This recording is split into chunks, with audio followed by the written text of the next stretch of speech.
नियमबाह्य केलेली फी वाढी संदर्भात डोंबिवली पूर्वेकडील रुणवाल गार्डनमधील युरो स्कूलमधील विद्यार्थ्यांच्या पालकांनी महाराष्ट्र नवनिर्माण सेनेकडे तक्रार केली आणि यावर लक्ष देत मनसेने कल्याण लोकसभा सचिव राहुल कामत, उपजिल्हा अध्यक्ष योगेश पाटील, अरुण जांभळे, विद्यार्थी सेना जिल्हा अध्यक्ष धनंजय गुरव, कल्याण ग्रामीण विधानसभा सचिव अरुण जांभळे, विद्यार्थी सेना जिल्हाध्यक्ष धनंजय गुरव, डोंबिवली विद्यार्थी सेना शहर अध्यक्ष प्रतीक देशपांडे, विद्यार्थी सेना विभाग अध्यक्ष सूरज ढोलाम, संजय चव्हाण, अजय घोरपडे, अनिकेत मोरे, मनसे शाखाध्यक्ष प्रमोद पांगम, प्रणव केनेकर यांच्यासह मनसैनिकांनी पालकांसह शुक्रवार दिनांक 13 तारखेला शाळेत जाऊन जाब विचारला.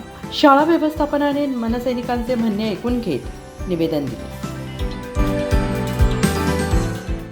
प्रकारचे जी काही अन्यायकारक फीवाढ केलेली असते शासनाने, मग ते महानगरपालिकेची शिक्षण मंडळ असतील, पंचायत समितीचे गट शिक्षणाधिकारी असतील किंवा जिल्हा परिषदेचे जे काही गट शिक्षणाधिकारी असतील त्यांच्या माध्यमातून किंवा राज्य सरकारच्या माध्यमातून एक फी स्ट्रक्चर, एक नियमावली, किती फी प्रत्येक वर्षी किती टक्के फी वाढवावी जी न्यायकारक आहे याचं शेड्यूल तयार केलेलं आहे.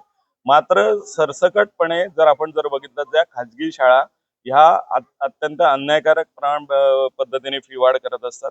आता जर आपण या शाळेचा मुद्दा आता आमचे उपजिल्हाध्यक्ष योगेश पाटील यांनी मांडला त्याप्रमाणे या शाळेमध्ये पेरेंट टीचर्स असोसिएशन आहे, परंतु त्यांच्या ज्या पेरेंट टीचर्स असोसिएशन मधले जे मेंबर आहेत त्यांना सुद्धा देखील अंधारात ठेवून ही फी वाढ केलेली आहे. त्यांच्या माहितीच्या व्यतिरिक्त ही फी वाढ झालेली आहे आणि कुठलीही फी वाढ जर फी स्ट्रक्चरच्या पेक्षा जर करायची असेल त्यांना तर सर्व त्याचे जे पालक असतील किंवा पेरेंट टीचर्स असोसिएशन या सर्वांना विश्वासात घेऊन ते कशा करता करतोय हे पटवून सांगणं गरजेचं आहे.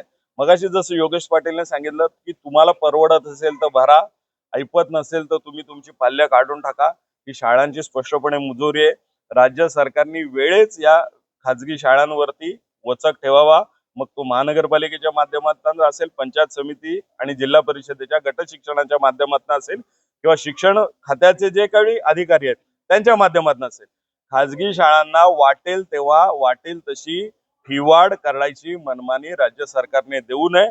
अन्यथा वेळ प्रसंगी राज्य सरकारची सुद्धा महाराष्ट्र नवनिर्माण सेना संघर्ष करायला मागे पुढे पाहणार नाही. स्कूलने 30 ते 40% एकाच वेळी फी वाढवलेली आहे. आमचा त्याला विरोध आहे.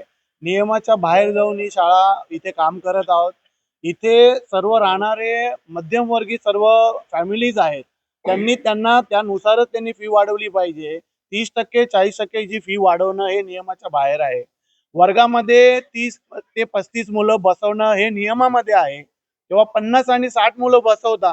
या 50 आणि 60 मुलं बसवता त्याला आमचा विरोध नाही. शिक्षण सगळ्यांना मिळालं पाहिजे. वाढती लोकसंख्या आहे. मग तुम्ही तेवढी मुलं वाढवता तर मग तुम्ही फी मध्ये त्यांना मुभा देता का?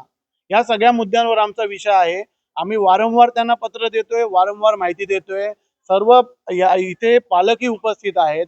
पण इथे जे यांच्याकडनं जे स्टाफ आहे त्यांचा जो रिप्लाय येतो हा अपमानकारक रिप्लाय येतो. वारंवार सगळ्या पालकांचा अपमान केला जातो की तुम्हाला जर फी भरायची असेल तर फी भरा, तुमची ऐपत नसेल तर तुम्ही मुलांना बाहेर काढा. हे यांची मुजुरी आम्ही इथे चालून देणार नाही. नियमामध्ये राहून यांनी करावं.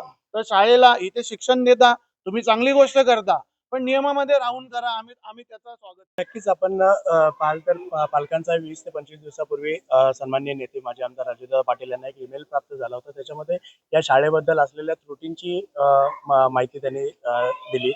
त्याच्यामध्ये त्वरित रिस्पॉन्ड करून राजूदादांनी जिल्हा प्रशासनाला त्याबद्दलच्या चौकशीची विनंती केली होती.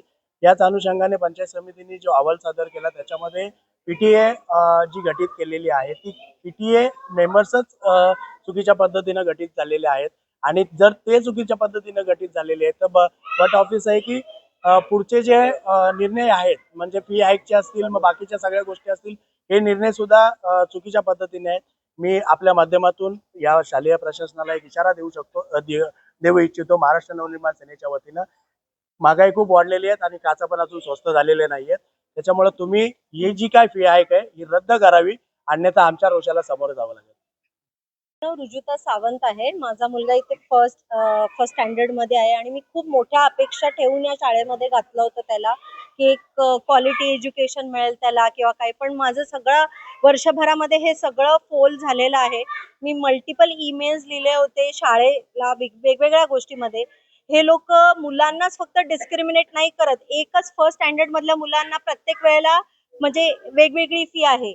ह्यांचा मुलगा वेगळा फी भरतो, माझा मुलगा, हे तुम्ही ऍज अ चाइल्ड तुम्ही प्रत्येक मुलाला वेगवेगळ्या प्रमाणामध्ये ट्रीट करतात आणि हे अतिशय चुकीचं आहे.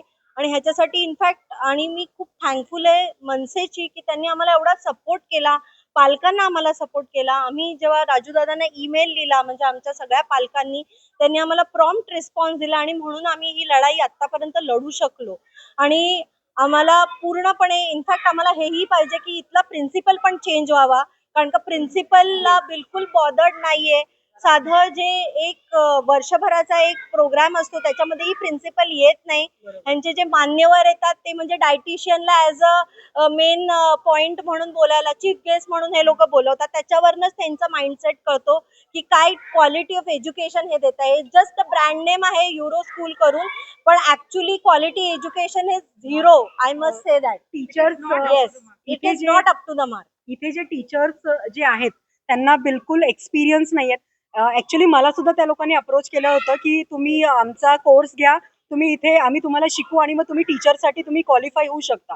जेव्हा मला ऍक्च्युली टीचरचं काहीही नॉलेज नाही, बट तरी ते लोक मला अप्रोच करतात का तर त्यांना कमी सॅलरीमध्ये त्या लोकांना टीचर्स मिळतात आणि इथे टीचर्स कोणीही परमनंट नाहीये. 6-6 महिन्याला टीचर्स चेंज होतात आणि टीचर्स लोक आता पुढे येणार नाही कोणी बोलायला, बट त्यांच्यामध्ये खूप पॉलिटिक्स आहेत आतमध्ये आणि त्या लोकांना खूप हॅरेस करतात. Yes. म्हणजे हे टीचर्स लोकांचे म्हणजे जे पर्सनल टीचर्स लोकांना ओळखतात ते लोक आम्हाला येऊन सांगतात. Yes, yes. म्हणजे हा अप्रोच आहे स्कूलचा. त्याच्यामुळे टीचर्स लोक असे म्हणतात की जी प्रिन्सिपल आहे तिच्यामुळे हे सगळं चालतंय.